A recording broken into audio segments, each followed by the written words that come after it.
জাহান্নামের বর্ণনা। ইবনে মাজাহ 4318 হাদিস, পর্ব নম্বর 31, তৃতীয় খণ্ড।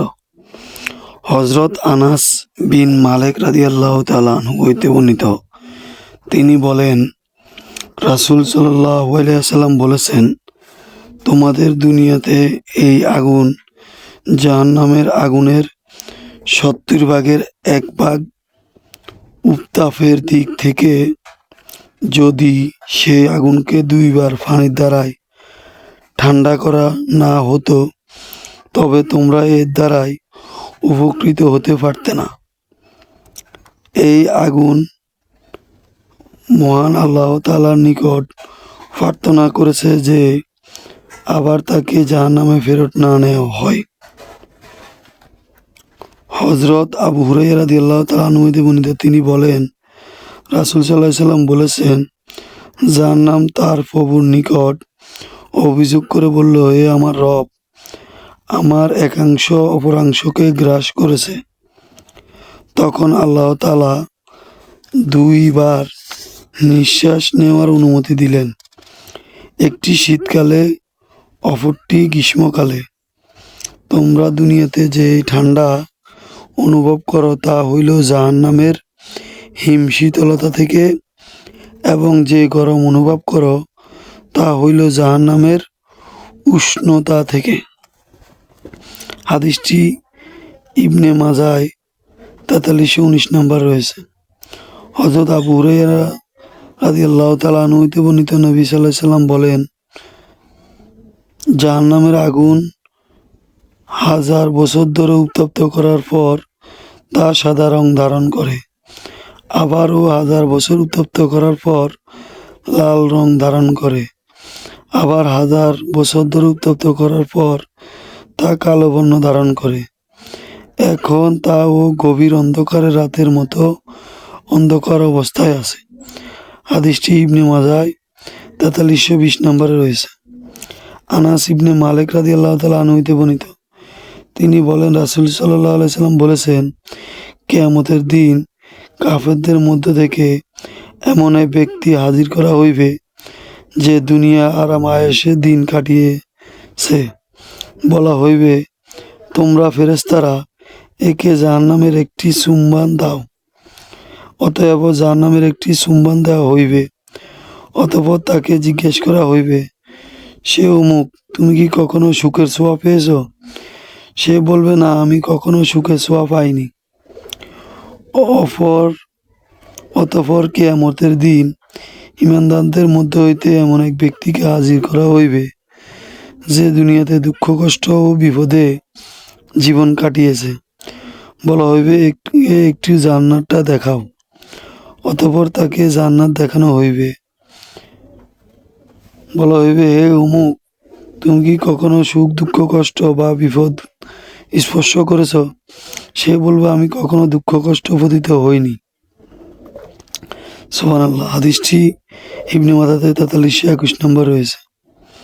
আবু সাঈদ আল খুদরি রাদিয়াল্লাহু তাআলা আনহু হতে বর্ণিত, নবী সাল্লাল্লাহু আলাইহি ওয়াসাল্লাম বলেন, কাফেরদের দেহ হইবে অস্বাভাবিক মোটা, এমনকি তার একটি দাঁত হইবে উহুদ পাহাড়ের চেয়েও বড়, আর তার দেহ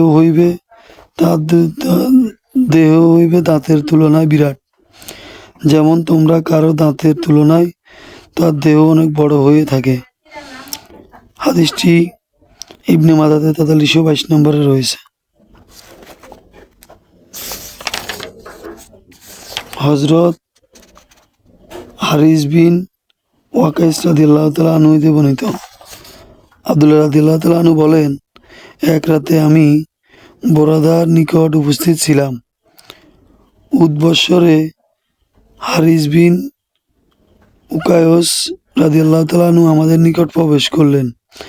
হারিস রাদিয়াল্লাহু তাআলা আনহু সে রাতে আমাদের নিকট হাদিস বর্ণনা করেন যে আল্লাহ রাসূল সাল্লাল্লাহু আলাইহি ওয়াসাল্লাম বলেছেন, আমার উম্মতের মধ্যে এমন একটি ব্যক্তি হইবে যা শাফায়েতের মুদার গোত্রের লোক সংখ্যার চেয়ে অধিক সংখ্যক লোক জান্নাতে প্রবেশ করবে। আবার আমার উম্মতের মধ্যে এমনও ব্যক্তি হইবে যে জাহান্নামের জন্য এত হৃষ্টপুষ্ট হইবে, এমনকি তার এক ও কোণা ভরে যাবে। নাউজুবিল্লাহ মিন জালিক। হাদিসটি ইবনে মাজাতে 4323 নম্বরে রয়েছে। হযরত আনাস বিন মালিক রাদিয়াল্লাহু তাআলা আনহু হইতে বর্ণিত, তিনি বলেন, রাসূল সাল্লাল্লাহু আলাইহি সাল্লাম বলেছেন, জাহান্নামের জন্য পাঠানো হইবে কেবল কান্নাকাটি। তারা কাঁদতে কাঁদতে তাদেরও চোখের পানি শেষ হয়ে যাইবে, অতঃপর তাদের চোখ দিয়ে ঝরতে থাকবে রক্ত অশ্রুসিক্ত। ফলে তাদের মুখমণ্ডল বিরাটাকার গর্ত সদৃশ্য গর্তের সৃষ্টি হইবে। তাতে নৌযান ছেড়ে দিলে অবশ্যই তা ও আনাশয়ে চলাফেরা করতে পারবে। হাদিসটি ইবনে মাজাতে 4324 নম্বর রয়েছে। হযরত ইবনে আব্বাস রাদিয়াল্লাহু তাআলা আনহু হইতে বর্ণিত, তিনি বলেন, রাসূল সাল্লাল্লাহু আলাইহি সাল্লাম এই আয়াত পড়লেন।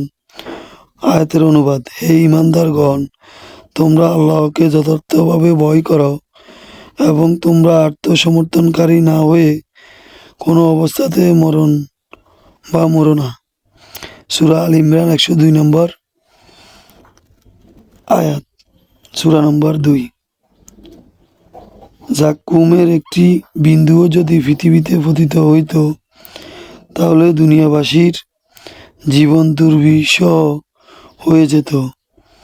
এটাও তাদের খাদ্য হইবে, তাদের কি অবস্থা হইবে। হাদিসটি ইবনে মাজাতে 4325 নম্বর রয়েছে। আবু হুরায়রা রাদিয়াল্লাহু তাআলা আনহু হইতে বর্ণিত, নবী সাল্লাল্লাহু আলাইহি ওয়াসাল্লাম বলেন, জাহান্নামের আগুন সেজদায় চিহ্নসমূহ স্থান ব্যতীত আদম সন্তানের সমস্ত দেহ খেয়ে ফেলবে। আল্লাহ তাআলা সিজদার চিহ্নসমূহ গ্রাস করা জাহান্নামের আগুন জন্য হারাম করেছেন। হাদিসটি ইবনে মাজাতে 4326। হযরত আবু হুরায়রা রাদিয়াল্লাহু তাআলা আনহু হইতে বর্ণিত, তিনি বলেন, রাসূল সাল্লাল্লাহু আলাইহি সাল্লাম বলেছেন, মৃত্যু নামক সৃষ্টিকে এনে কিয়ামতের দিন ফুলসিরাতের উপর স্থাপন করা হইবে। অতঃপর ডাকা হইবে, হে জান্নাতবাসীগণ। তারা ভীত ও সহস্র হয়ে আবর্তিত হইবে। না জানি তাদের অবস্থা বর্তমান থেকে তাদের বহিষ্কার করা হয়। অতঃপর বলা হইবে, হে জাহান্নামবাসীরা, তোমরা আনন্দিত ও উৎফুল্ল হয়ে আত্মপ্রকাশ করবে। হয়তো তাদের বর্তমান অবস্থা থেকে তাদের মুক্তি দেওয়া হইবে। অতঃপর বলা হইবে, তোমরা কি একে চিনো? তারা বলবে, হ্যাঁ, এ হইল মৃত্যু। নবী সাল্লাল্লাহু আলাইহি সাল্লাম বলেন, অতঃপর তার সম্পর্কে নির্দেশ দেওয়া হইলে তাকে ফুলসিরাতের উপর জবাই করা হইবে। অতঃপর জান্নাতবাসী ও জাহান্নামবাসী বলা হইবে, তোমরা উভয় দল স্থানে স্থায়ীভাবে অবস্থান করো, সেখানে কোনো মৃত্যু নেই। হাদিসটি ইবনে মাজাতে 4327 নম্বরে রয়েছে।